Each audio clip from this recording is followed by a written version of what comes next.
सिद्धानं नमो आयर्यानं नमो वैजायानं नमो लोये सव साहुनं एसो पंच नमोकारो सव पावपणासनो मंगलानं चेसवे सिंह परमं हवाय मंगलम मंगलानं चेसवे सिंह परमं हवाय मंगलम।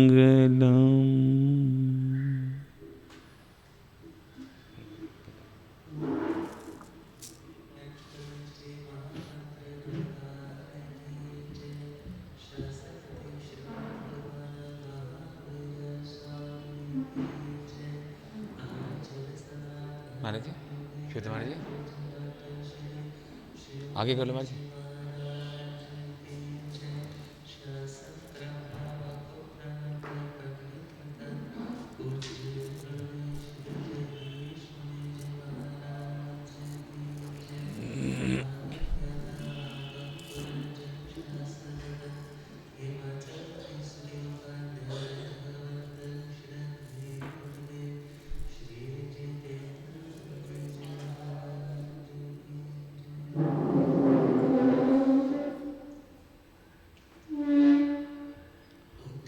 वो छोटी भजन बोलेगी, छोटी भजन बोलेगी, फिर आप बोल देना, आप भी बोल देना।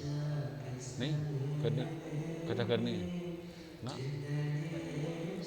आगे 15 मिनट करनी, आज भी करनी।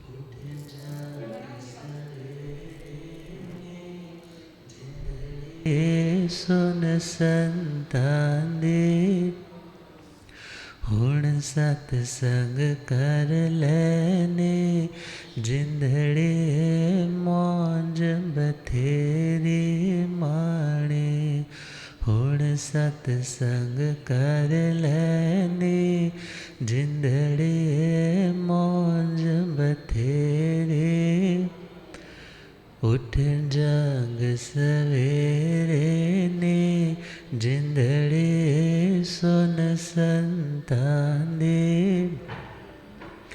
इस जीवन विच धर्म न कीता ना कोई पुण्य कमाया इस जीवन विच धर्म न कीता ना कोई पुण्य कमाया कर कर बंदिया तू दिन राति हीरा जन्म गवाया कर कर बंदिया तू दिन राति हीरा जन्म गवाया यम ऐसा मारणगे यम ऐसा मारणगे जिंदड़ी पीण न देणगे पाड़े उठ जाग सवेरे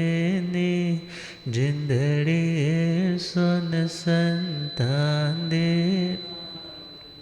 हुण सतसंग कर लेने जिंदड़ी मौज बथेरे माणे हुण सतसंग कर लेने जिंदड़ी मौज बथेरे।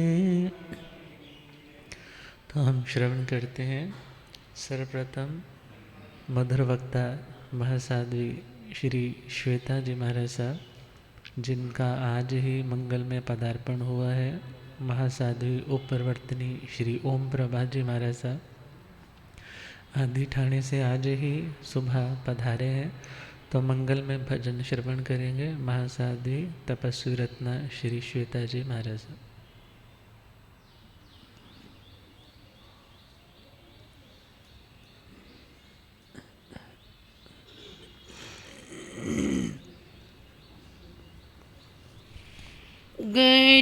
गुरुदेव तेरा दर्शन बड़ा प्यारा प्यारा है। गुरुदेव तेरा दर्शन बड़ा प्यारा प्यारा है। भटके हुए लोगों का एक तो ही सहारा है। गुरुदेव तेरा दर्शन बड़ा प्यारा प्यारा है।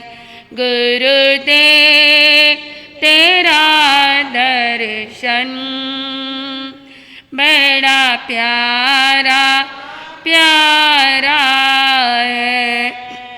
वाणी से तेरे गुरुवर अमृत सा बहता है।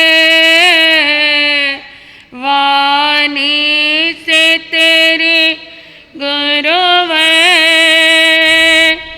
अमृत सा बहता है। आकर तेरे चरणों में हर कोई ये कहता है कितना सुंदर कितना रंगीन नज़ारा है। गुरुदेव तेरा दर्शन बड़ा प्यारा प्यारा है।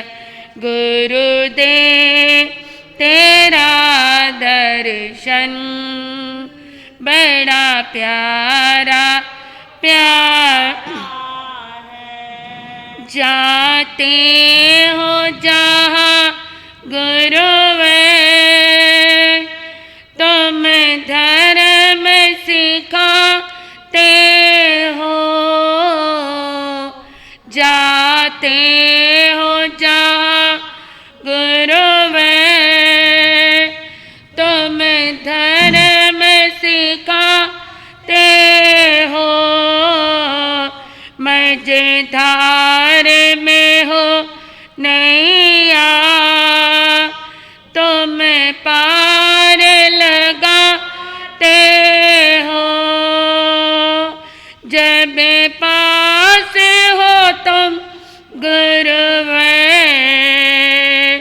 नहीं दूर किनारा है।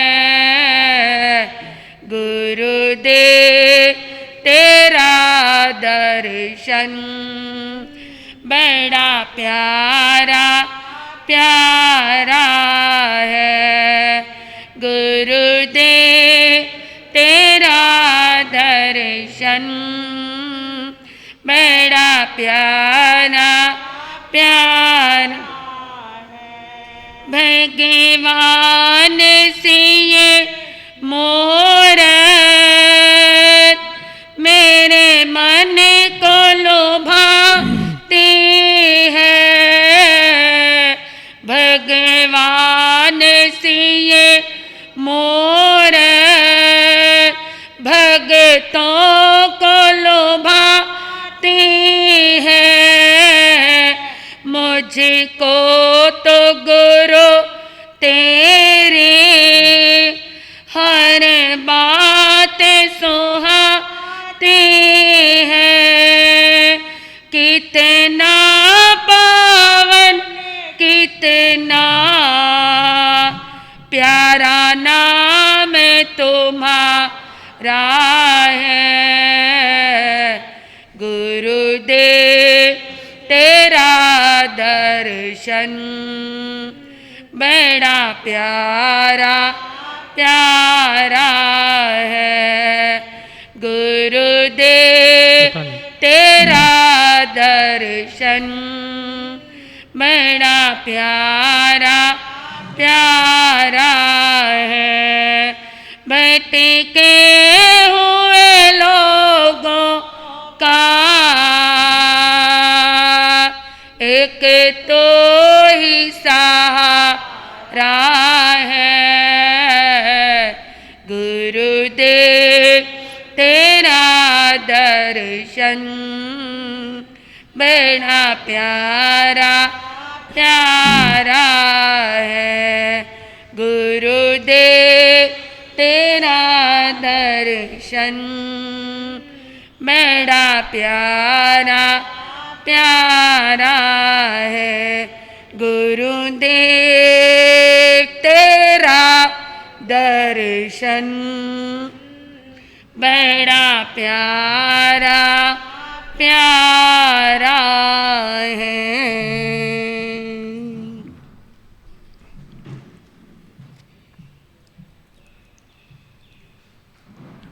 धम मंगल मुकुट अहिंसा संयमत देवा वेतं नमस्ते। जस धमे स्वयं मनो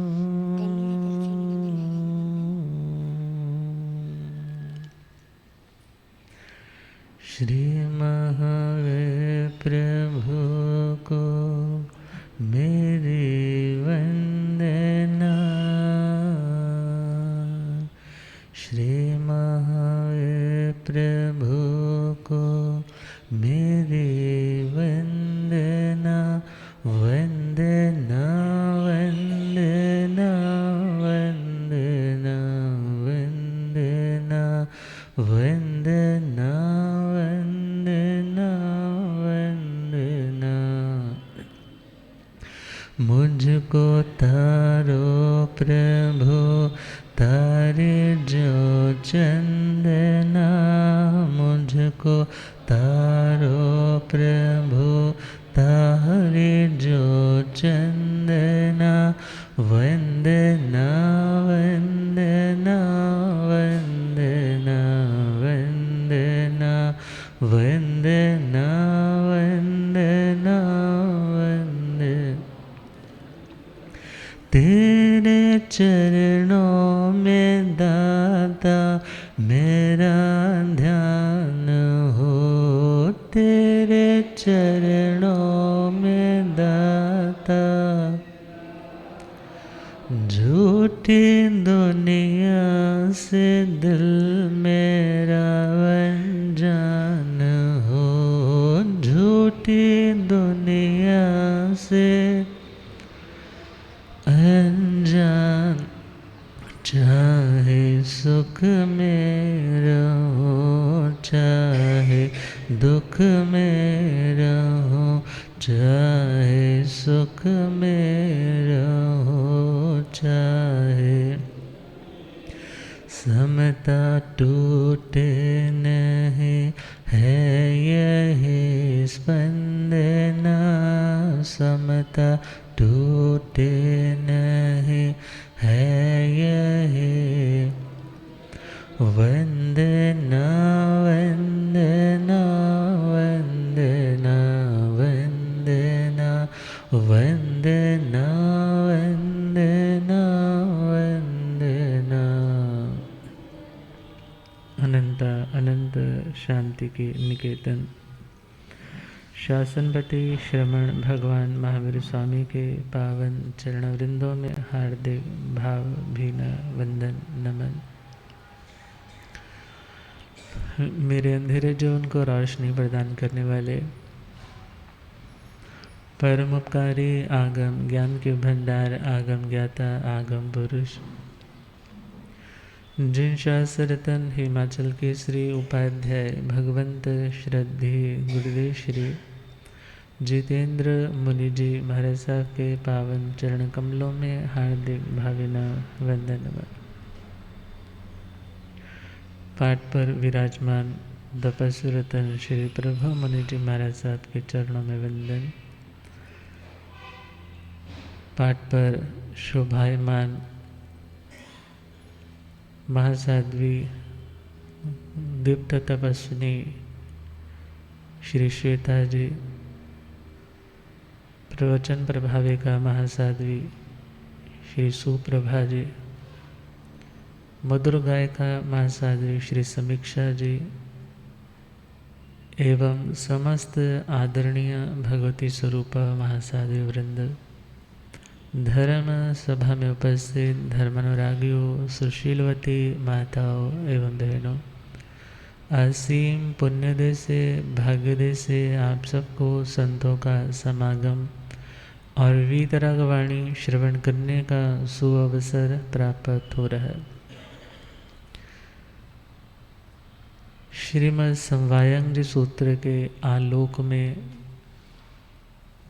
जिंदगी को खुशनुमा बनाने के लिए, समाधिवंत बनाने के लिए 32 योग संग्रहों की चर्चा श्रवण कर रहे हैं। 32 योग संग्रह मानो आत्मा को परमात्मा भाव से जोड़ने वाले, मगर अक्सर दुनिया में होता यूं है, जो हमें अच्छा लगता है उससे हम जुड़े रहना चाहते हैं, मगर जो हमारे लिए अच्छा है शायद उससे जुड़ने में हमें कठिनाई का अनुभव होता है। मगर ये 32 पॉइंट ऐसे हैं जो हमारी ज़िंदगी में एटर्नल पीस, शाश्वत शांति को लाने में समर्थ है। लाने में समर्थ हैं, ये व्यवहार भाषा है। निश्चय से देखे जो अपना है उस स्वरूप को प्रकट करने में ये 32 कारण अपना अहम रोल निभाते हैं। तो उन 32 बातों में छठे पॉइंट पे हम पहुँचे हैं। नी पड़ी कम्मया मीन्स निष्प्रतिकरमता। प्रतिकरम बहुत बार आप लोगों ने पुराने कच्चे मकान देखे होंगे। घर में किसी को आना है, सूचना मिलती है कि गेस्ट आ रहे हैं, तो कुछ दिन पहले ही वो गोबर से उसे लीपते हैं। वाइट वो कलर का डिज़ाइन भी करते हैं, रेड कलर का झंडियाँ लगाते हैं। उसका जो सौंदर्यीकरण है, उसे और सुंदर अट्रैक्टिव दिखने में जो जो साधन प्रयोग किए जाते हैं, और वो सारे का सारा प्रोसेस प्रतिकर्म है। इसी प्रकार भगवान ने कहा कि साधु को शोभा आत्मा के गुणों की बढ़ानी है। अपने शरीर या अपने उपकरणों की शोभा में पड़ करके अपने लक्ष्य को विस्मृत नहीं करना है।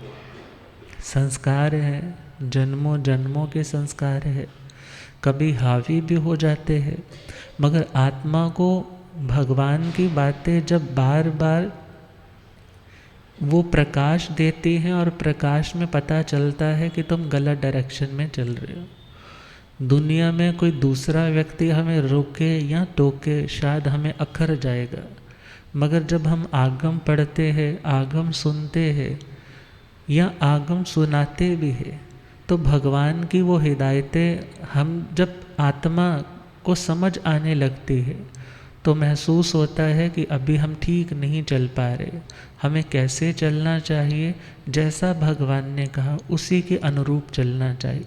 तभी ज़िंदगी में वो प्राप्त हो पाएगा जो भगवान ने प्राप्त किया। तो भगवान ने कहा प्रतिकर्म मीन्स हार श्रृंगार विभूषा शोभा बढ़ाने के लिए, देह की शोभा को बढ़ाने के लिए किसी भी प्रकार का बाह्य आलंबन नहीं लेना, बाहर के पदार्थों का लिपापोती नहीं करना। क्योंकि शास्त्रों में आता है विभूषं परिवज्जेजा शरीर परिमंडनं बम्ब चेर रो भिक्षु सिंगारत्थं न धारे। भगवान कहते हैं कि एक साधक को जो अपने शील रतन को बचाना चाहता है, शील आत्म स्वभाव, शील उसका ब्रह्मचर्य का भाव, यदि वो उसे पुष्ट रखना चाहता है, सेफ रखना चाहता है, उस आत्मा को विभूषा का त्याग करना होगा।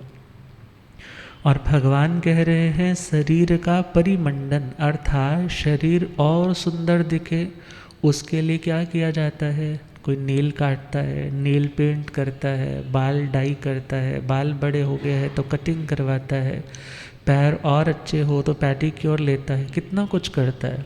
किसके लिए? कि मैं अच्छा दिखूं। अच्छा दिखूं मीन्स दूसरा देखे मुझे और क्या बोले कि तुम अच्छे लग रहे हो। और सिर्फ इसके लिए व्यक्ति अपने आत्मा के लक्ष्य को विस्मृत कर जाता है।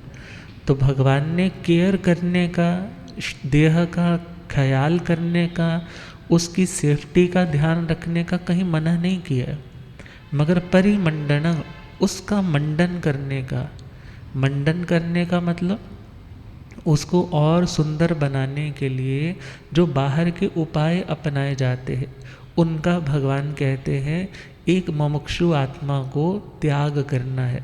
और जो त्याग करता है वह निष्प्रतिकर्मता इस गुण की आराधना कर रहा है, निष्परिकर्मता। और एक होती है शरीर बकुष्ठता, दूसरी होती है उपकरण बकुष्ठता। शरीर बकुष्ठता मतलब शरीर की शोभा के लिए बार बार स्नान इत्यादि करना, अलग अलग टाइप के रसायनों का प्रयोग करना, शरीर और शोभास्पद लगे, उसको फ्रेग्रेंस स्मेल लगे, कभी इत्र का, कभी ऊद का, या कभी किसी भी तरह के डिओड्रेंट्स का प्रयोग करना, ऐसे साबुनों का प्रयोग करना कि मेरे देह से फ्रेग्रेंस आए, सामने वाला मेरे से अट्रैक्ट हो जाए। और अट्रैक्ट होकर के उन्होंने कोई साधना तो करनी नहीं है, बल्कि दोनों के दोनों ही गर्त में गिरने के लिए जाएंगे। तो भगवान ने कहा तुम्हारी साधना आत्म कल्याण की साधना, तुम्हें दूसरे को अपनी ओर खींचने के लिए इन चीज़ों का प्रयोग नहीं करना। जहाँ देह में कहीं मलिनता है, मल है, विकृति है या ऐसी अशुचि है, उसे यत्नपूर्वक, विवेकपूर्वक और इस निश्चय दृष्टि को जागृत करते हुए कि मैं देह नहीं हूँ, मैं कौन हूँ? आत्मा हूँ। कहते हैं ना, तन का कपड़ा धोते धोते, तन इज इक्वल टू कपड़ा। तन किसके समान है? किसके समान है? कपड़े के समान। तन का कपड़ा धोते धोते उम्र गुजारी है प्रभु, तन का कपड़ा धोते धोते उम्र गुजारी है। मन का कपड़ा धोने की ना मन में आए है प्रभु, मन का कपड़ा धोने की ना मन में आए। तन का कपड़ा धोते धोते, तन का कपड़ा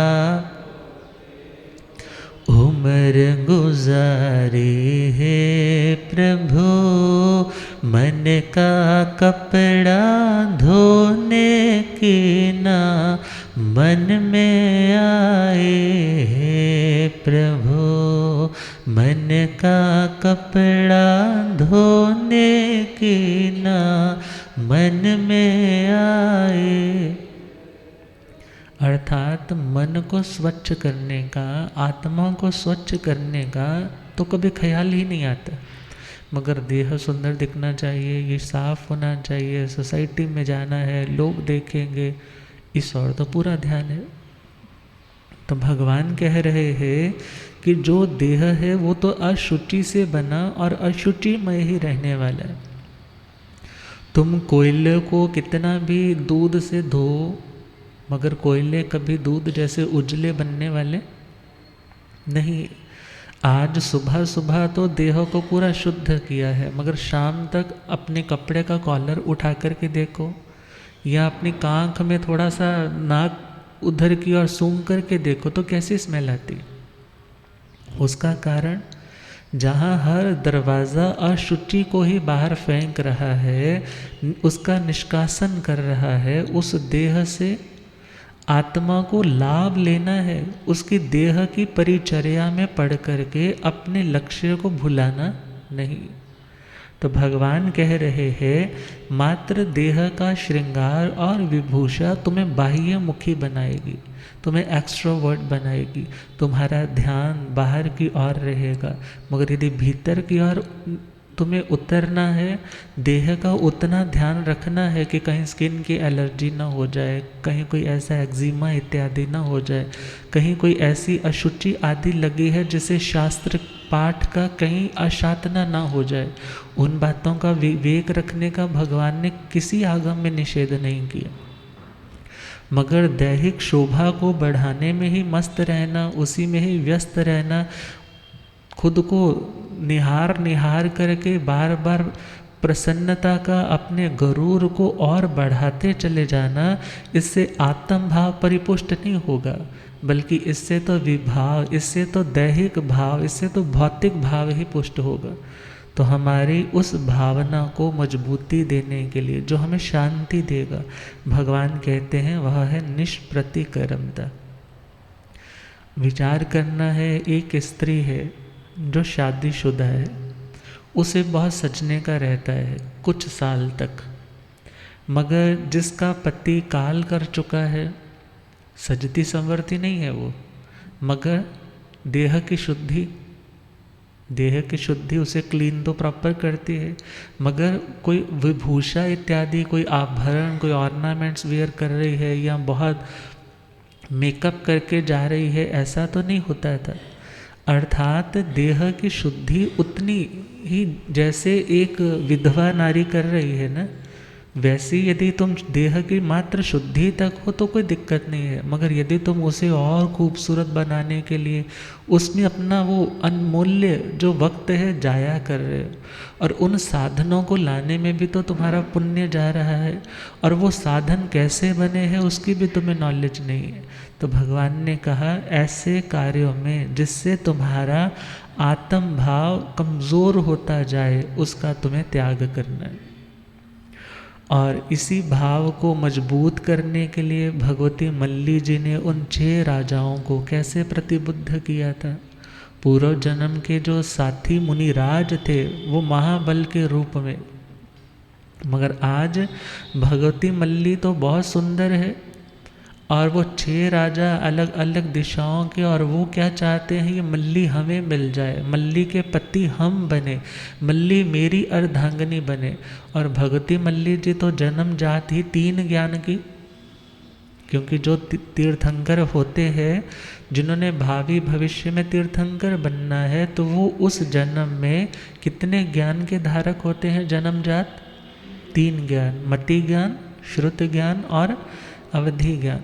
तो उन्होंने जाना कि ये 6 राजा तो कौन है, मेरे पूर्व जन्मों के ही साथी है, ये भटक गए हैं, मगर अब मुझे इन्हें किनारे पर पहुँचे हैं तो किनारे से इनको धक्का नहीं देना, बल्कि यदि किनारे में नौका डूबने लगी है तो उसे पार लेकर के आना है। और उन सबको प्रतिबुद्ध करने के लिए उन्होंने अपने पिताजी से जब सुना था कि पिताजी बहुत टेंशन में थे कि वो राजा कह रहे हैं या तो मल्ली हमें सौंप दो या युद्ध के लिए तैयार हो जाओ, और मेरे पास इतनी सेना का बल नहीं। तो भगवती मल्ली ने क्या कहा, पिताजी आप मत घबराइए, उनको आने दीजिए, इनवाइट कर लीजिए। सबको बाहर रुकवा दिया है और ऐसा महल तैयार किया है, और जिस महल में अलग अलग साइड से वो 6 झरोखे हैं और सेंटर में एक सोने की प्रतिमा है। जैसे आजकल वैक्स की प्रतिमाएं चलती हैं, हूबहू दिखाई देती है, उस टाइम में हो सकता है कि इससे भी ज़्यादा कला का कौशल हो, और वो सोने की, वो स्वर्ण की प्रतिमा उन्होंने भगवती मल्ली जी के ही कद जितनी हूबहू वैसे तैयार करवाई, और उसके सिर के ऊपर जहाँ फूल इत्यादि रखा जाता है एक ढक्कन रखा। और मल्ली जी जब जब भोजन करती तो अपना भोजन का एक ग्रास किस में डाल देती, उसी मूर्ति के ऊपर से ढक्कन खोलती डाल देती।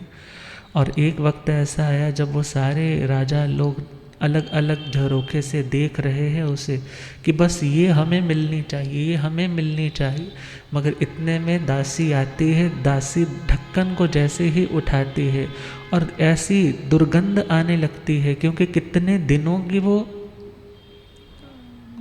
रोटी के अंश थे, उसमें भोजन भी था, पानी भी था, कुछ ना कुछ सब्जियां भी थी, फ्रूट्स भी थे। और जैसे ही ढक्कन खोला है तो वो सड़ांध ऐसी आई, सबने नाक मुंह सिकोड़ लिए। और उसी टाइम मल्ली जी उस प्लेटफॉर्म पे आकर के कहती, अरे तुम विचार करो, जिस देह पर तुम इतने दीवाने बन रहे हो, ये तो अशुचिमय है, ये तो गंदगी से उठा है, रज वीरे से बना है, और गंदगी ही इसके हर अंग अंग से, हर द्वार से रिसती है। तुम इस देह के प्रति क्या आसक्त हो रहे हो? तुम पहचान करो कि तुम कौन थे और आज क्या हो रहे हो। जैसे ही भगवती जी के वो वचन सुने हैं, उनकी बातों को सेल्फ रिलेट कर रहे हैं। याद रखना, जब आप सत्संग में जाकर के उन बातों को अपने साथ नहीं जोड़ोगे, आपको कुछ समझ में आने वाला नहीं। जब आप उनकी बातों को सेल्फ रिलेट अपने साथ जोड़ करके समझोगे तो आपको लगेगा कि सब कुछ मेरे लिए कहा जा रहा है, सब कुछ मेरे कल्याण के लिए कहा जा रहा है। और उन्होंने भी अपने साथ जैसे ही उन बातों को जोड़ा है, जाति स्मरण ज्ञान हो गया, याद आ गया कि हम कौन थे और आज ये क्या करने जा रहे थे। सब कुछ छोड़ा है और किसके लिए तैयार हो गए हैं कि हम भी भगवती मल्ली जी के साथ क्या ग्रहण करेंगे, दीक्षा ग्रहण करेंगे। अब विचार करना है, देह एक साधन है मगर है तो अशुचिमय, और उस अशुचि में कितनी पवित्र चीज़ है, वो आत्मा, वो उसमें रह रही। यदि हमारा निश्चय का विवेक जागृत हो जाए और हर देह में यदि हम उस निश्चय स्वरूप आत्मा के दर्शन करें, तो ध्यान रखना हमारा मन विकृत नहीं होगा। और विकृति का कारण क्या है कि हम देह की बाह्य बनावट को, सजावट को देख करके विभाव में चले जाते हैं। हम उस ढोंग में, उस पाखंड में या उस अट्रैक्शन में फंस जाते हैं। बल्कि वो अट्रैक्शन तो किसके समान है, कहते हैं एक जगह एक वकील साहब थे, पूज्य उपाध्याय श्री प्रेमचंद जी महाराज साहब ने छोटा सा दृष्टांत एक बुक में पढ़ा था कभी, कि एक वकील साहब बहुत रेप्यूटेड हैं और उनके पास एक जिम्मेदार आया, कहने लगा जी मेरा ऐसे ऐसे केस है, तो आप मेरा केस रफ़ा दफ़ा करवा दो। तो उन्होंने बोला कि आप ऐसा करो, सीधा जज साहब से अप्रोच करो और थोड़ी सी सेवा कर देना, तुम्हारा काम बन जाएगा। सब लोग ऐसे नहीं होते, बहुत लोग अपने मॉरलिटीज़ के, अपने मॉरल्स उनके बहुत स्ट्रांग होते, मगर सब तरह के ही लोग होते हैं। और वो व्यक्ति सोचने लगा, अरे ये तो पता नहीं क्या डिमांड करेगा। अब उसको कुछ अलग सी सूझ आई, ये बहुत लोगों को चीट करता है, बहुत लोगों को ठगता है। और उसने क्या किया, घर में गायें भैंसें तो खूब होती हैं, खूब सारा गोबर इकट्ठा किया, एक बड़े से बॉक्स में डाल दिया और उसके ऊपर चांदी का वर्क, ऊपर थोड़ा सा तो उसने कुछ हलवा इत्यादि डाल दिया और ऊपर से क्या डाल दिया, चांदी का वर्क, और उसके ऊपर थोड़ा थोड़ा किशमिश बादाम वगैरह डाल दिए, बड़ा सा बॉक्स, और अच्छे से पैक कर दिया है और रिबन इत्यादि वो मौली इत्यादि लगा दी है। एक बड़ी सी ट्रे में लेकर के पहुंच गया है। और जैसे ही पहुंचा और उसके जो बाहर असिस्टेंट थे उन्होंने पूछा कौन हो, कहने लगे जी हमने जज साहब से मिलना है। पुराना वक्त है ना, जज साहब से मिलना है, हाँ वो थोड़ी देर में चाय पीने आएंगे और उन्हें सोन हलवा बहुत पसंद है। अरे आपने तो कैसे पहचान लिया मैं सोन हलवा लेकर के आया हूँ? इतना सारा, कहने लगा हाँ इतना सारा। ये सारा किसको देना है? किसको देना है? जज साहब को। जैसे जज साहब आए और जज साहब को कहा कि मैं आपके लिए कुछ तोहफा लेकर के आया हूँ, और जैसे ही देखा ऊपर से थोड़ा सा चखा है, बहुत टेस्टी है, बहुत बढ़िया बना हुआ है, और पूछने लगे ये किस खुशी में लाए, और अपनी फिर बात कहते हैं ना, यदि बिना कारण के कोई व्यक्ति आपकी आव भगत कर रहा है, आपको बहुत ज़्यादा प्रेफरेंस दे रहा है, प्रायोरिटी दे रहा है, तो उस इतनी सारी मिल रही इज्जत में सोच लेना कुछ ना कुछ दाल में काला ज़रूर है। वो व्यक्ति कोई ना कोई मतलब लेकर के आया है। और जैसे ही पूछा जज साहब ने क्या काम है, कहने लगे जज साहब बस हमारा ये केस था और आपने ही जजमेंट देनी है, तो आप ये केस हमारा ख़त्म करवा दो। कहने लगे कोई बात नहीं। अब कोई बात नहीं बोल दी। वो 1-2 दिन चला और अगले दिन तो वो केस का तारीख थी, रफा दफा हो गया। अब ऊपर वाला हलवा तो अच्छा था, मगर जैसे ही तीसरा चौथा दिन आया तो क्या निकलने लगा? क्या निकलने लगा? गोबर। दुनिया के भोग भी ऐसे ही है। खंड मित्त सुखा बहु काल दुखा। थोड़ी देर तो बहुत अट्रैक्टिव लगते हैं, मगर फिर एक वासना का हैबिट हो जाता है, फिर वैसे एम्बियंस में आकर के वो आदतें ट्रिगर हो जाती है और व्यक्ति फिर उसी गटर में, फिर उसी दलदल में, फिर उसी गंदगी की ओर मुंह मारने लग जाता है।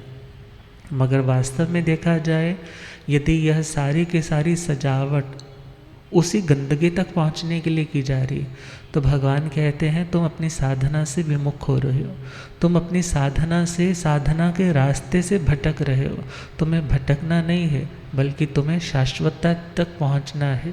तो क्या लिखा है? सजल चमकल तो जिन्ना सजना, सजल चमकल तो जिन्ना सजना, मिट्टी दया पांड्या खीर पजना, मिट्टी दया पांड्या खीर, मिट्टी दया मिट्टी विच रुल जावेगा, मिट्टी दया मिट्टी विच रुल जावे, पता नहीं ओ केड़े वेले टुर जावेगा, पता नहीं ओ केड़े वेले टुर।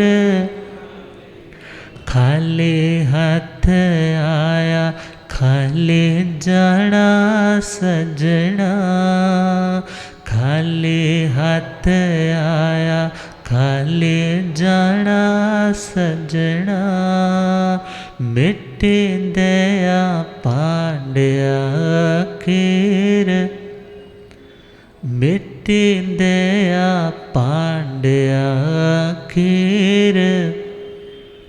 सुंदर हवेलियाँ रंगीन बंगले, सुंदर हवेलियाँ रंगीन, एथे चढ़ जाने ने पलंग रंगले, एथे चढ़ जाने ने पलंग रंग।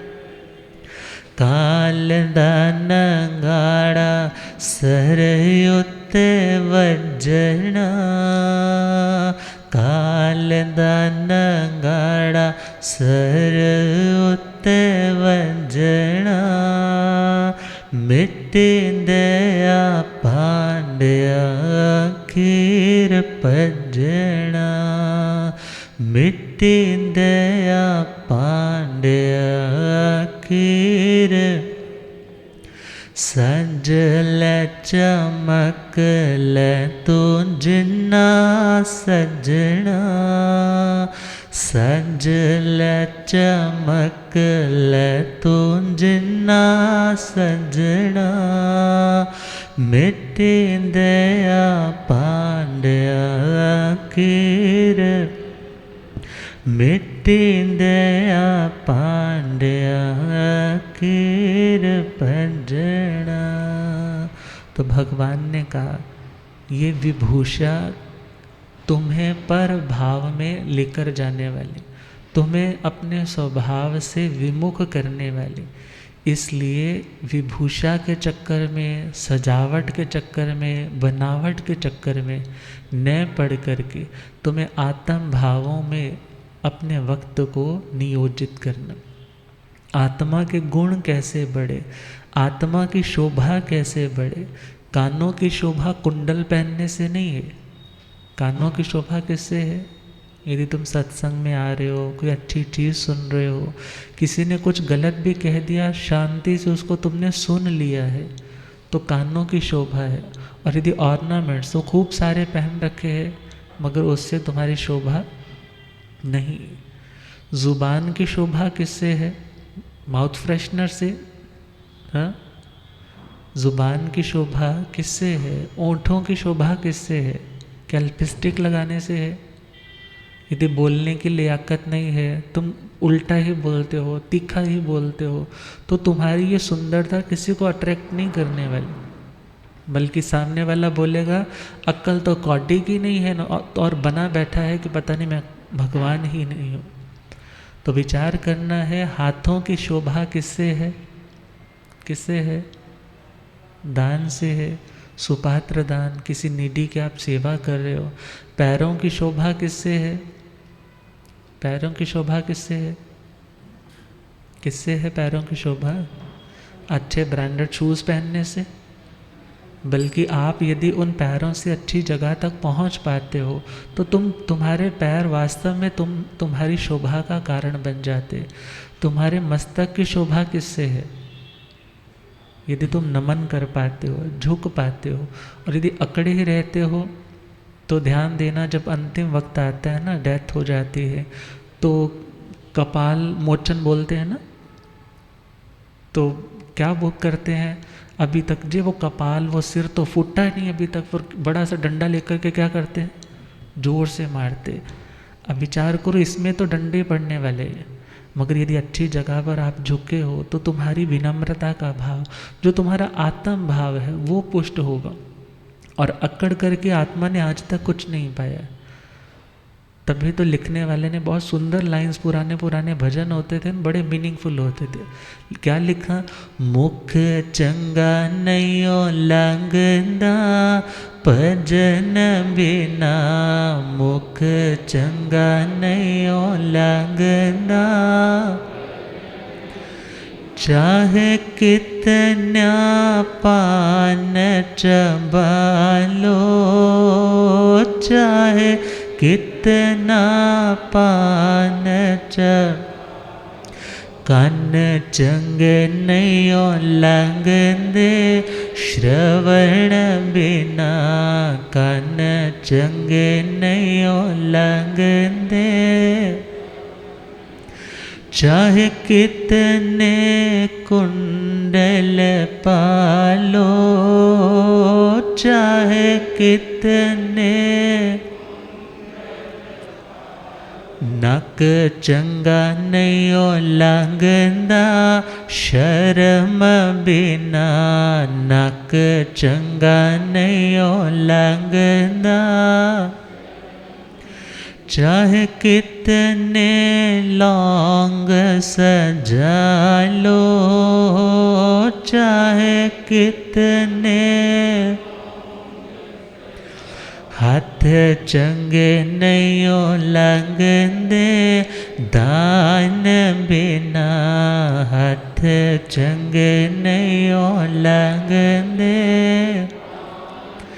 चाहे कितने कंगन पालो, चाहे कितने, मत्था चंगा नहीं लगदा, नमन बिना मत्था चंगा नहीं लगदा।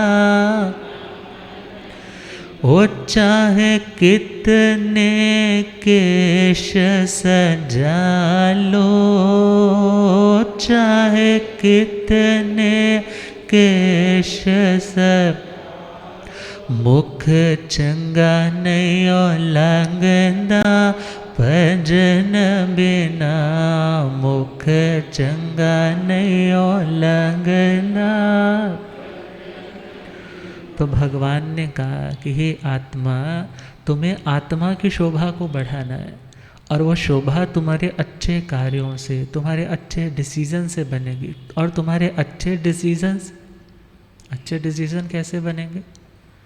तुम्हारे अच्छे डिसीजन बनेंगे तुम्हारे अच्छे ज्ञान से, तुम्हारी माइंड की अच्छी प्रोग्रामिंग से। इसलिए हे आत्मा, अच्छा ज्ञान सुनो और अच्छी जगह पर अपने उस ज्ञान का तुम आचरण रूप भी दुनिया को दिखाओ, तभी तुम्हारी शोभा है। अदरवाइज ये देह कितना भी सजा लो और वो देह आखिरकार छूटने वाला है। एक ना एक दिन ये मीनार खंडहर के रूप में बदलने ही वाली है। फिर कोई पूछने नहीं आएगा, फिर कोई देखने नहीं आएगा, फिर कोई छूने नहीं आएगा, और फिर कोई तुम्हें अपनाने नहीं आएगा। इसलिए हे आत्मा, समय रहते उसे अपनाओ जो वास्तव में तुम्हारा अपना है। और इसी भावना को, इस गुण में भगवान ने फरमाया निष्प्रतिकरमता। अगला पॉइंट है अन्नाय। अन्नाय मतलब अज्ञात। अज्ञात का मतलब अज्ञात, जिसके बारे में किसी को पता, जिसके बारे में किसी को पता नहीं है। एक लाइन पुराने टाइम में चलती थी, भोजन भजन खजाना नारी, ये सब पर्दे के अधिकारी। क्या लाइन आती थी? भोजन भजन खजाना नारी, ये सब पर्दे के अधिकारी। अब बहुत से लोगों ने इसे मिस इंटरप्रेट किया और क्या कहा जी, औरत को पर्दे में रखने की ये हिदायत देने वाले बहुत अज्ञानी लोग थे। मगर पर्दे का मतलब क्या था? पर्दे में वो चीज़ रखी जाती है जो चीज़ बहुत प्रीशियस होती है। बोलते हैं ना, नज़र ना लग जाए। यदि अच्छी चीज़ को तुम सड़क पे रखोगे, बाहर सजा कर के रखोगे, तो किसी का भी मन ललचा कर के बेईमान हो सकता है। इसलिए क्या बोलते थे, जो चीज़ सबसे प्रीशियस है, कीमती है, जो प्राइसलेस है, जो तुम्हें दिलो जान से प्यारी है, उस चीज़ को क्या करो, तुम हिफाजत में रखो। पर्दे का मतलब वहाँ कैद नहीं था, पर्दे का मतलब हिफाजत था कि वो तुम्हारे लिए कीमती है, इसलिए तुम उसे दुनिया में, दुनिया के बाज़ारों में प्रस्तुत करने की कोशिश न करो। और क्या कहा, भोजन करना है तो पर्दे में करो। कैसे करो? भोजन करना है तो क्यों कहा जाता था? साधु महाराज अभी भी आपने देखा होगा, जब गोचरी करते हैं तो अलग से करते हैं, लोगों के सामने तो नहीं करते। अब तीर्थंकर परमात्मा, वीतराग आत्मा भी जो आहार और निहार करते हैं वो किसी को दिखाई नहीं देता। आहार और निहार कहते हैं, उनका वो आहार और निहार दिखाई नहीं देता। मीन्स आहार करना है तो भी पर्दे में, और निहार करना है वो भी पर्दे में। तो पहला पॉइंट कहा अज्ञातता। भगवान ने कहा कि तुम कुछ भी करो, भगवान तो कुछ और अच्छी स्टैंडर्ड की बातें कहेंगे, ये दुनिया की बातें हैं जो लोकल या लौकिक बातें हैं। पहला पॉइंट क्या कहा, भोजन। भोजन कैसे करें? पर्दे में करें। पर्दे में क्यों करें? कह देते हैं ना, नज़र लग जाती है। वो बेचारा भी तो दूध पीना शुरू किया, किसी की नज़र लगी, दूध पीना बंद कर दिया। और ऐसे उदाहरण भी कई आते हैं कि एक महाराज का पारना था, दूध अब अच्छे से लिया, पात्रा भरा था, पीने लगे, और एक माई आ गई। एक माँ ने देख लिया, माता ने, कहने लगी इतना सारा दूध, हाँ इतना सारा महाराज जी कल्ले पी जाएंगे। जैसे बस एक लाइन मुँह से निकली और उसके बाद वॉमिट हो गया, 10 लग गई।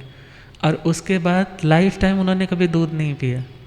चाय तो ले सकते थे मगर दूध, भले निश्चय से तो क्या होगा, उनका अपना अंतर आए कर्म उदय में।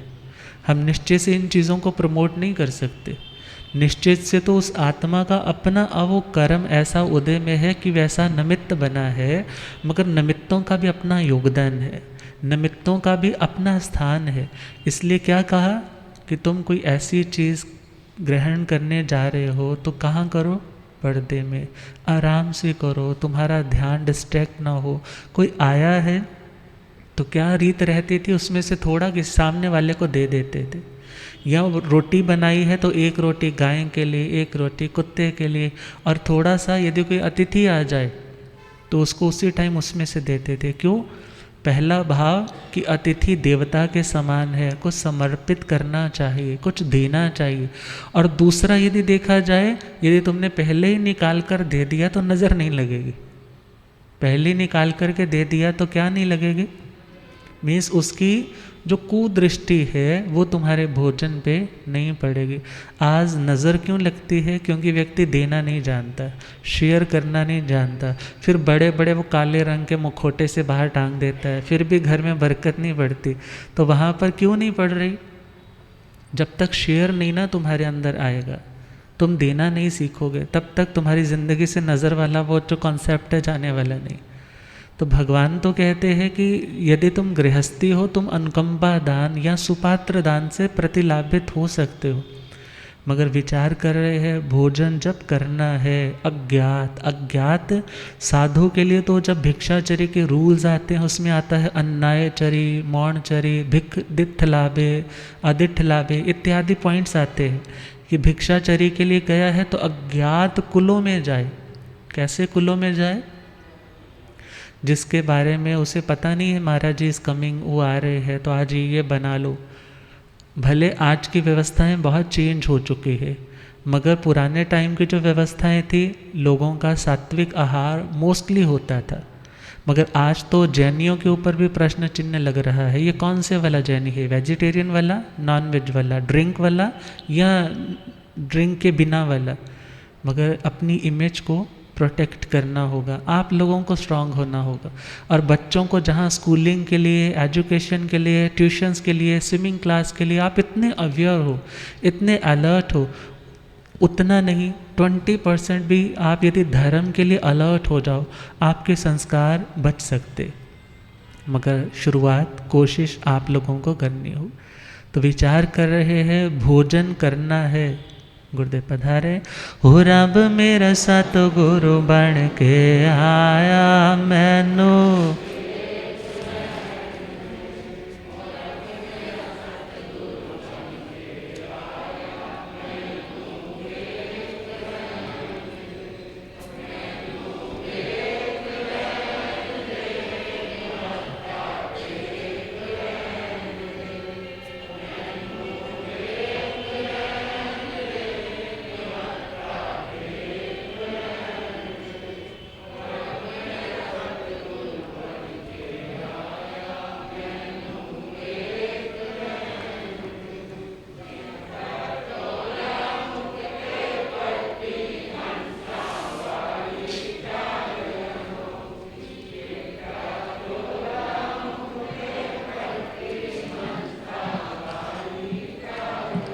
होते झुकदा है संसार मैनू, होते झुकदा है संसार मैनू, वेख लैण दे। हो रब मेरा सतगुरु बन के आया मैनू। ओ पौंदे पौंदे पानी देंदा सुके, बूटे हरे कर देंदा। पौंदे पौंदे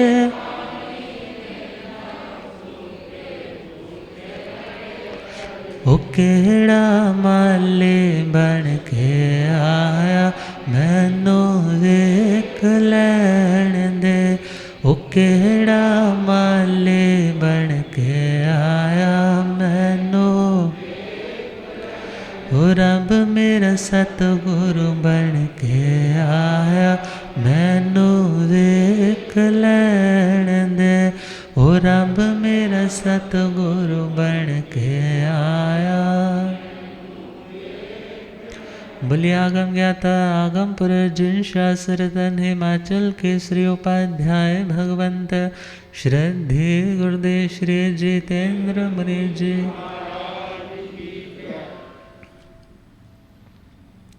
तो अज्ञातता, साधु भिक्षा के लिए जाए अज्ञात कुलों में, मीन्स जिनके बारे में उसे पूरी नॉलेज नहीं है कि यहाँ मिलेगा या नहीं मिलेगा, चल रहा है क्योंकि भिक्षाचारी वो तप करने के लिए जा रहा है।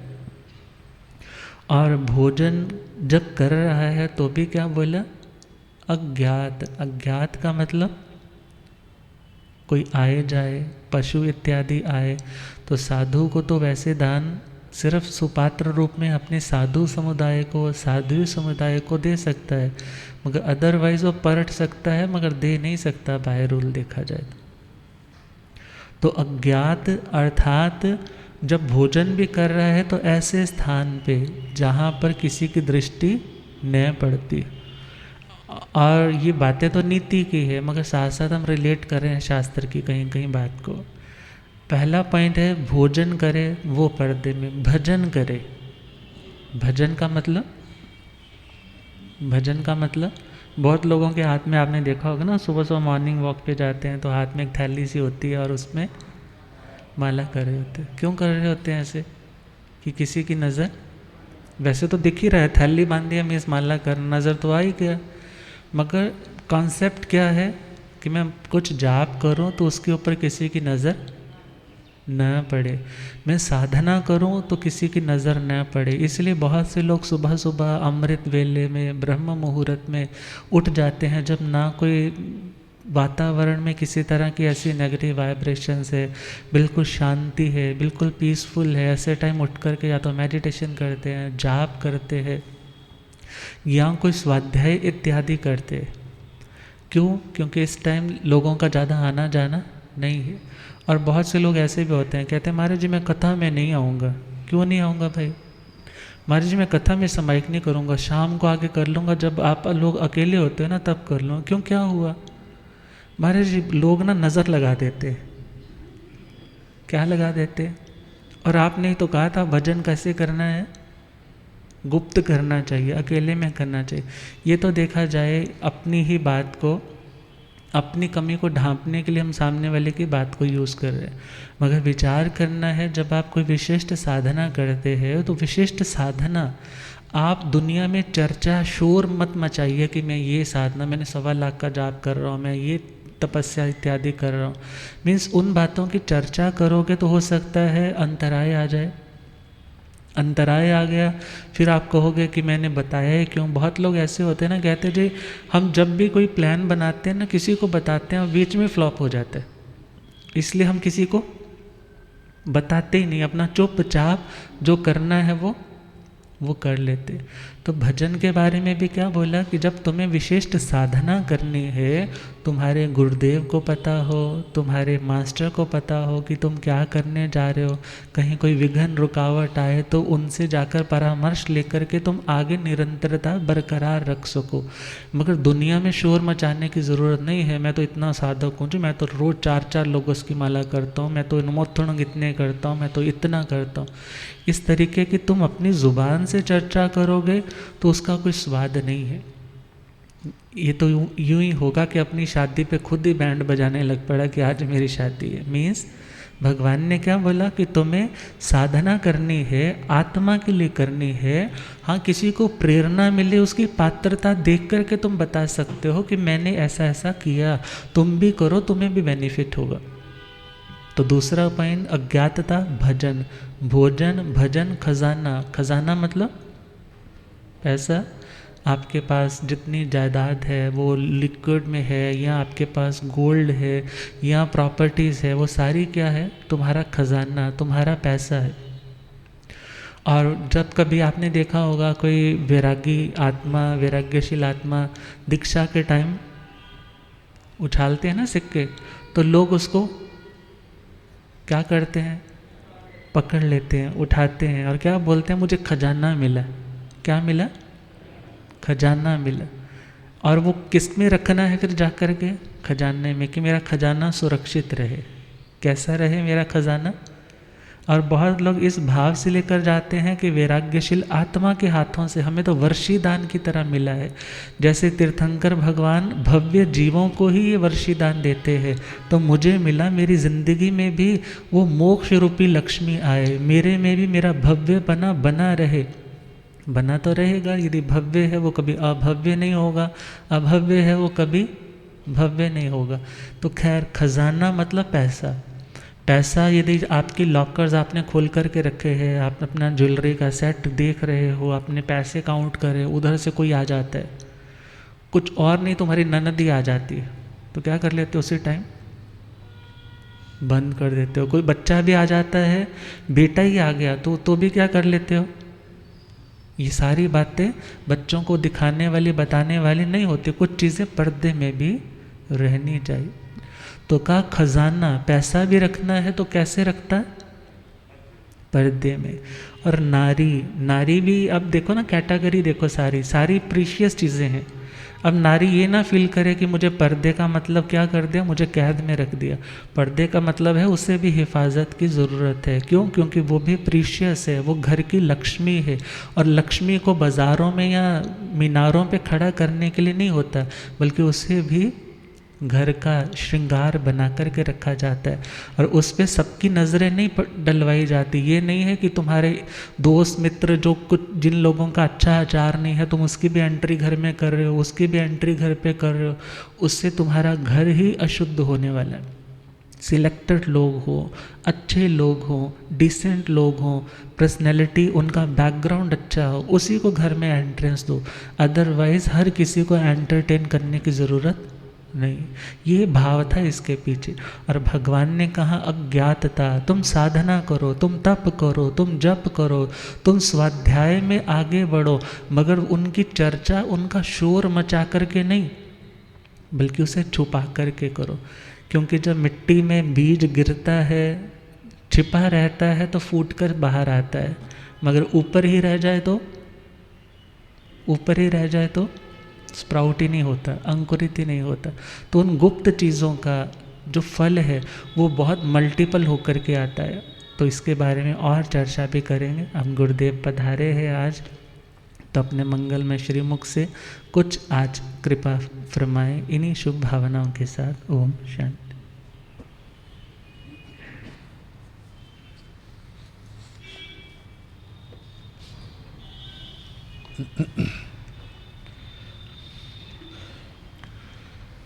जीर्ण वयने अनुरक्ता, जीर्ण वयन जे करन्ति भावेन, अम्ला असंक्लिष्टा ते हुन्ति परित संसारी। बोलिए भगवान महावीर स्वामी की। पावन चरित गुरुदेव जी, बंदो मन वच काय, भव सागर को तरण में करो हमारी सहाय। जिन शासन जिन वाणी सदा जयवंत हो, श्रवण संग सदा अविचल मंगल हो। मुक्ति को प्राप्त श्रमण भगवान महावीर स्वामी, उनकी परम पावन कल्याणी भागवती वाणी वाचक प्रमुख श्री इंद्रभूति गौतम आदि गणधर भगवंत, युग प्रधानाचार्य परम पूज्य श्री सुधर्मा स्वामी जी महाराज, उनकी परम पावन पाठ परंपरा, वर्तमान आचार्य ध्यान योगी परम पूज्य श्री शिव मणि जी महाराज एवं गुरुजन सबके पावन चरण सरोजों में मेरा अनंत अनंत बार वंदना नमस्कार। उपस्थित धर्म प्रेमी सज्जनों, माताओं तथा बहनों, एक हफ्ते के अंदर अंदर आपके पास आ गया।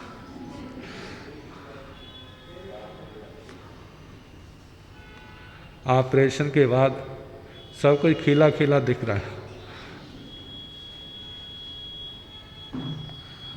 तो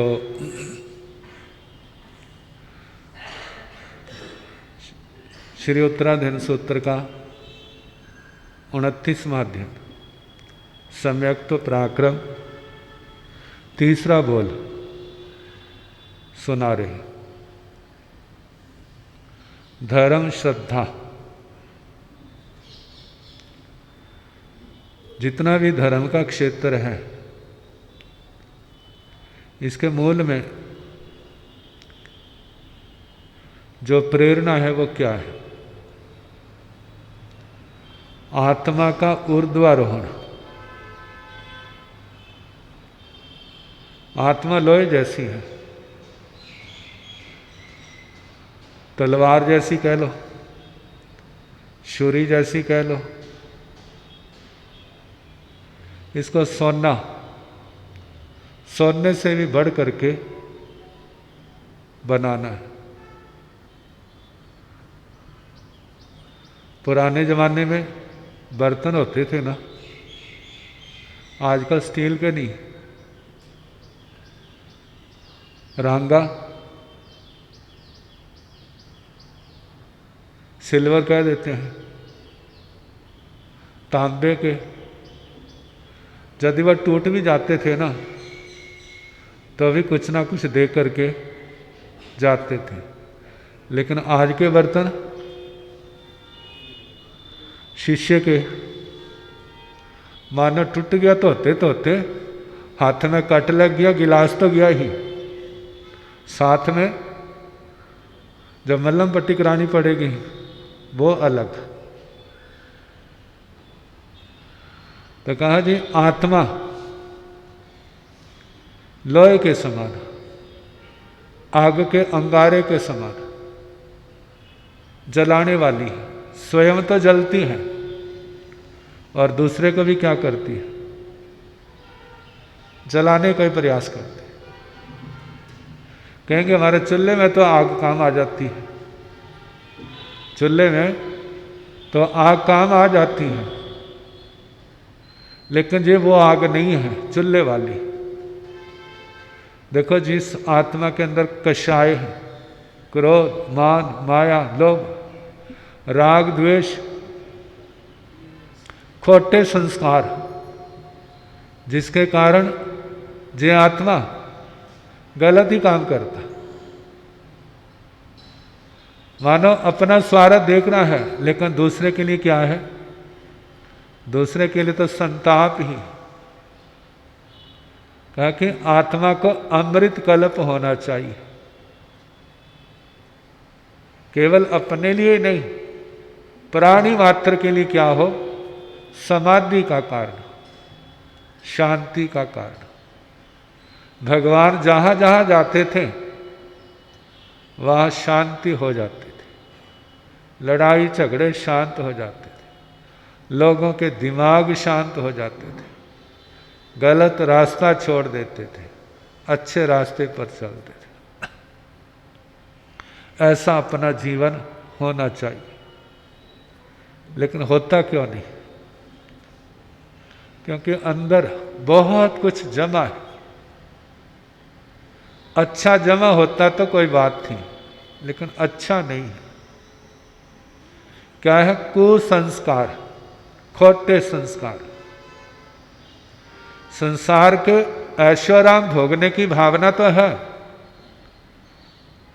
लेकिन तप और संयम की भावना नहीं, धर्म की भावना नहीं। कहते जो ऐशोराम भोग रहे हैं, जो पूर्व जन्म की कमाई है, जो इस जन्म की कमाई नहीं है।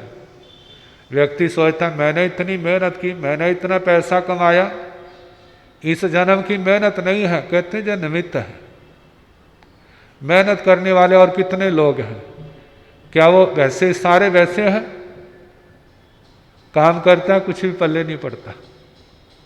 कहा जो लाभ होता है मेहनत, ये तो दूसरे नंबर की बात है, लेकिन पहला नंबर है उसका भाग्य, पूर्व जन्म के शुभ कर्म, पुण्य कर्म। पुण्य कर्म है, आपकी मेहनत सफल हो जाएगी। यदि आपका पुण्य कर्म नहीं है तो आपकी मेहनत भी सफल होने वाली नहीं। तो जितने संसार के सुख हैं, ये सारी की सारी क्या है? पूर्व की कमाई। वर्तमान कहा हम धर्म करते हैं, संयम तप पालते हैं, आप धर्म आराधना करते हैं, इसका क्या परिणाम होगा? पाप से बचोगे, पहली बात। पुण्य का उपार्जन होगा, दूसरी बात। तीसरी बात, पाप कर्म का क्षय होगा। जो पूर्व का बांधा हुआ है वह पाप कर्म टूटेगा, हल्का पड़ेगा। आत्मा को जब ये चीजें होंगी तो आत्मा के अंदर सच्ची समझ आएगी। समझ, एक तो दिमाग बढ़ना, दिमाग बढ़ना कोई बड़ी बात नहीं है। समझ हो क्या करना क्या नहीं करना। मानो कोई पढ़ा लिखा तो बहुत है, लेकिन माँ बाप के प्रति कोई आदर भाव नहीं, इंसानियत पर विश्वास नहीं, तो उस पढ़े लिखे का क्या फायदा हुआ? कहते हैं कि व्यक्ति पढ़ा लिखा नहीं है, समझदार है, अपनी क्या ड्यूटी है उसको ईमानदारी से निभाता है, वो व्यक्ति उस पढ़े लिखे से क्या है? सामाजिकता की दृष्टि से देखें, परिवार की दृष्टि से देखें, आत्मा की दृष्टि से देखें, वो व्यक्ति क्या है? वो व्यक्ति अच्छा है। तो कहा जे समझ आत्मा को कब आएगी? जब आत्मा के अंदर निर्मलता हो। निर्मलता कैसे आएगी? निर्मलता आएगी धर्म आराधना से, संयम और तप से, शास्त्र स्वाध्याय से, सत्संग से। तो कहा जब धर्म के क्षेत्र में चलेंगे तो ये सारे अनमोल लाभ इस आत्मा को मिलेंगे। तो बात सुना रहे थे, धर्म श्रद्धा से जब आत्मा के अंदर धर्म श्रद्धा आई तो धर्म श्रद्धा से पहले उसने धर्म को जाना है। जैसे रोगी की दवाई के प्रति रुचि पैदा हुई है तो उसने पहले तो कहने से लिया, और लेने के बाद जब उसको अच्छा लगा, मेरा शरीर हल्का हो रहा है, बीमारी से छुटकारा हो रहा है, तो उसकी रुचि पैदा हो जाती। और यदि ऐसा ना होता, दवाई लेने के बाद घबराहट बढ़ जाती, फिर वो कहेगा ये दवाई अच्छी नहीं है, उसके प्रति रुचि नहीं होगी। ये तो घर वाले जोर डालेंगे, अभी तो एक ही लिया है, कहते एक ही गोली प्राण सुखाने लग पड़ी है, दूसरी लोगों का तो क्या होगा? बिल्कुल ही काम खत्म हो जाएगा। तो कहा ऐसे जब धर्म करने से आत्मा के अंदर हल्कापन महसूस होता है तब व्यक्ति की रुचि बढ़ जाती है। जब धर्म करने से व्यक्ति को लाभ होने लगता है तो उसकी धर्म के प्रति रुचि बढ़ जाती है। तो ये रुचि केवल निमित्त के कारण से है। यदि मानो कभी धर्म करते करते नुकसान हो गया, 1 दिन हो गया, 2 दिन हो गया, 3 दिन हो गया, आखिर व्यक्ति का धैर्य खत्म हो जाएगा, चौथे दिन वो धर्म छोड़ बैठेगा। तो उसकी जो रुचि ज्ञान पूर्वक नहीं थी, वो केवल बाहर के साधनों के से प्रेरित थी।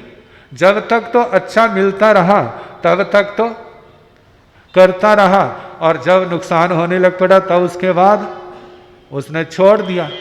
तो इसका मतलब ये ज्ञान नहीं। जिस समय ज्ञान होगा तो सोचता है 2 और 2 तो 4 ही होते। आत्म समाधि का कारण जो है वो अहिंसा है, दया भावना है, वह नैतिकता है, सत्य से प्रेम है, सत्य के प्रति निष्ठा है, चोरी का त्याग है, सदाचार ब्रह्मचर्य है, अपरिग्रह संतोष है, क्षमा विनम्रता सरलता संतोष समता, ये क्या है? धर्म के अंग है। इनका पालन करने से नए पाप कर्मों का आना रुकता है, पुराने कर्म टूटते हैं, आत्मा निर्मल होती है और ये समाधि का कारण है। कितने लोग हैं, लोगों के प्रश्न भी तो पिटारा भरा होता है ना। कहते महाराज आप कहते हैं धर्म करने से शांति होगी, कहते मैं तो नहीं करता, लेकिन मैं धर्म करने वालों को देखता हूँ, इतना धर्म ध्यान करते हैं, लेकिन किसी को गुस्सा बड़ा आता है, कोई जिद्दी बहुत है, कोई ऐसा है, सबकी क्या कर देगा? जन्म कुंडली खोल देगा। कहते भाई जैसे तू दूसरे की जन्म कुंडली खोल रहा है ना, कभी अपनी भी तो देख, तू देख कैसा है। केवल दूसरों के ही दोष देखे। कहा वो धर्म करते हैं, धर्म में कोई खोट नहीं है, लेकिन जे जो खोट तेरे को दिखाई दे रहा है ना, जे उनके पूर्व जन्म के प्रबल संस्कार है, पूर्व जन्म के प्रबल संस्कार है, और वो संस्कार अच्छे नहीं है, उनको तोड़ने का प्रयास किया जा रहा है, लेकिन उसको अभी सफलता नहीं मिली। अब प्रयास दृढ़ता पूर्वक आगे चलता रहा तो एक दिन ऐसा आएगा उसको सफलता जरूर मिलेगी। तो कहा जो धर्म करने के बाद भी शांति अभी महसूस नहीं हो रही, तो उसका कारण क्या है? पूर्व जन्मों के प्रगाढ़ कर्मों का उदय। आप देखो भगवान मल्ली जी, उन्होंने जिस दिन दीक्षा ली उसी दिन केवल ज्ञान हो गया। भगवान ऋषभ जी, उन्होंने दीक्षा ली, 1000 साल तक छद्मस्त अवस्था में रहे। भगवान महावीर स्वामी, उन्होंने दीक्षा ली तो दीक्षा के बाद 12 वर्ष 6.5 महीने के बाद उनको केवल ज्ञान हुआ। तो ये अंतर क्यों है?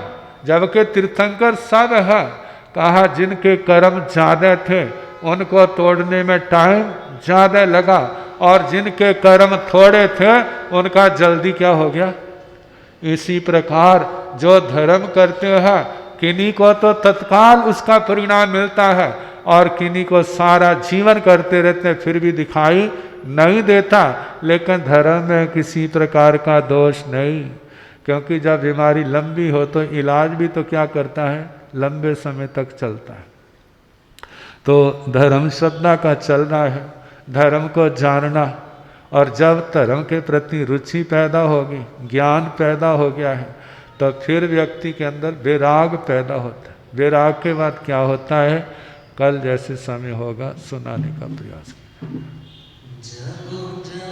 वाले जगोण वाले आ गए, जगो जगण वाले ज्ञान वाला डंका बजाण वाले आ गए, ज्ञान वाला ना दया बोलांदा ना तोल ना मोल, ना दया बोला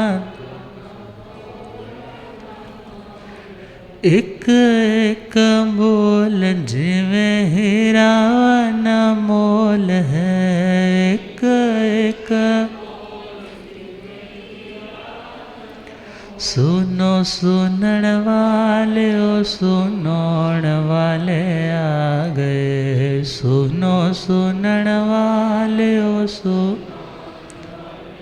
ज्ञान वाला डंका बजाण वाले आ गए, ज्ञान वाला।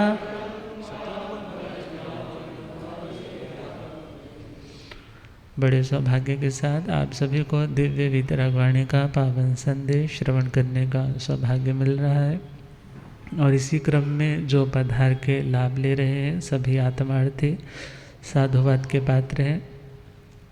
और असीम सौभाग्य का विषय है कि आप चंडीगढ़ जैन समाज और समस्त धर्मानुरागियों के असीम पुण्योदयों से आप लोगों को संतों का इतने लंबे टाइम का प्रवास और उसी के दरमियान इतने इतने वयोवृद्ध महान साधुयाँ जी जो ज्ञान दर्शन चरित्र तप की प्रतिमूर्तियाँ हैं, उनके भी पावन दर्शन सेवा भक्ति का सौभाग्य मिल रहा है। और आज ही सुबह सुबह उप प्रवर्तनी संयम शिरोमणि महासाध्वी श्री ओम प्रभा जी महाराज साहब, घोर तपस्विनी महासाध्वी श्री अचला जी महाराज साहब, आदि ठाणा महासाध्वी श्री जी आज यहाँ चंडीगढ़ में पधारी हैं।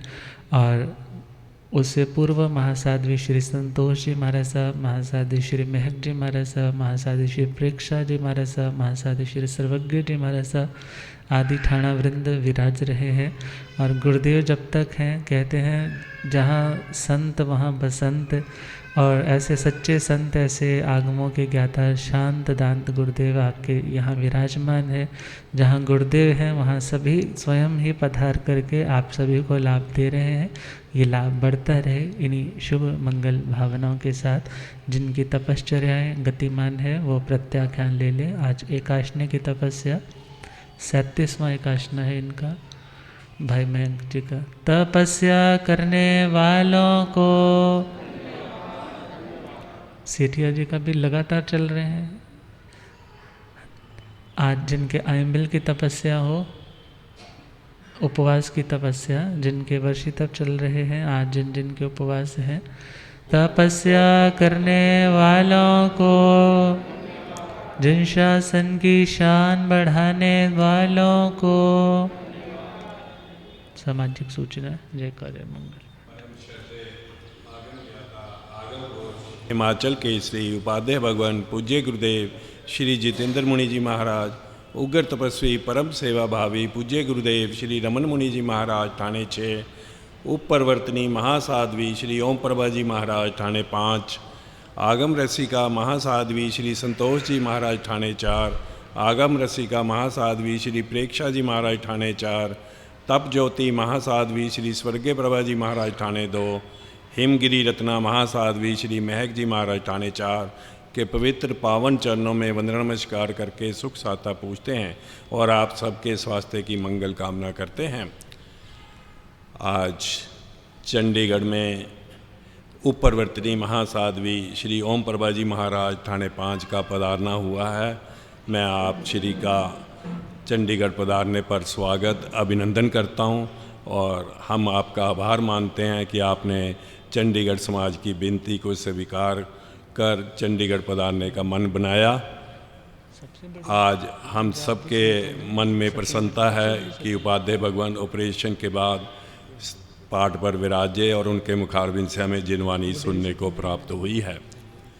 जैसा कि कल भी मैंने एक सूचना दी थी, श्री वचन सिद्ध सेठ श्री राम प्रसाद जी महाराज के शिक्षित दीक्षित शुभ मुनि जी महाराज तथा शाली भद्र जी महाराज ठाणे 2 आज मोहाली में श्री अनिल जैन जी के निवास स्थान 870 सेक्टर 10 में पधारे हैं।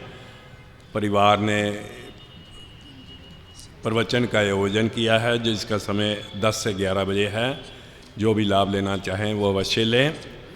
आज हमारे धर्म सभा में मुकेरिया से श्री कीमती लाल श्रीमती स्नेहलता जैन जी गुरुदर्शनों के लिए पधारे हैं और उनकी 50वीं विवाह की वर्षगांठ है। उन्होंने 5100 रुपये की राशि सभा को दान स्वरूप दी है। मैं सभा की ओर से उनका धन्यवाद भी करता हूं और हम उनकी दीर्घायु और उनके स्वस्थ जीवन की मंगल कामना भी करते हैं। बाहर से पधारने वाले सभी भाई बहनों का इससे जैन सभा स्वागत अभिनंदन करती है। उनसे अनुरोध नाश्ता व भोजन लेके जाएं जिसकी व्यवस्था नीचे इंशाल्लाह में की गई है।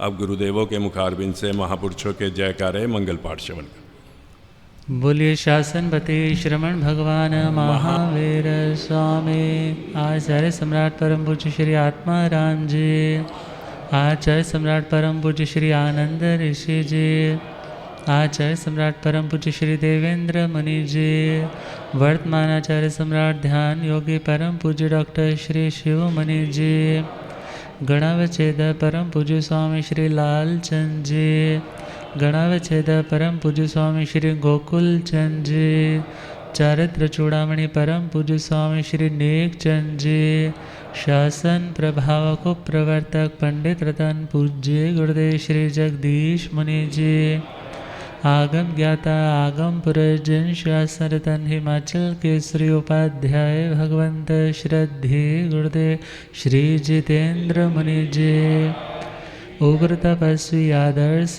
हवित शिरोमणि श्रद्धे गुरुदेव श्री रमण मुनि जी, जैन धर्म सभी साधु सतियों की जय।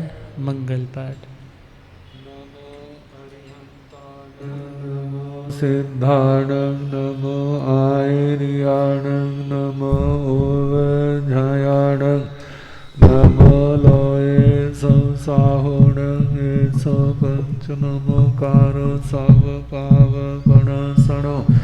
मंगलानंद सम्मे सिंह परमं हवै मंगलं श्री चतारि मंगलं हरिहंता मंगलं सिद्धा मंगलं साहु मंगलं केवली मुनता धम्मो मंगलं चतारि लोकतम हरिहंता लोकतम सिद्धा लोकतम साहु लोकतम केवली मुनता धम्मो लोकतमो चतारि शरणं प्रवज्जामि अरिहन्ते शरणं प्रवज्जामि सिद्धे शरणं प्रवज्जामि साहु शरणं प्रवज्जामि केवली मुनता धम्मं शरणं प्रवज्जामि।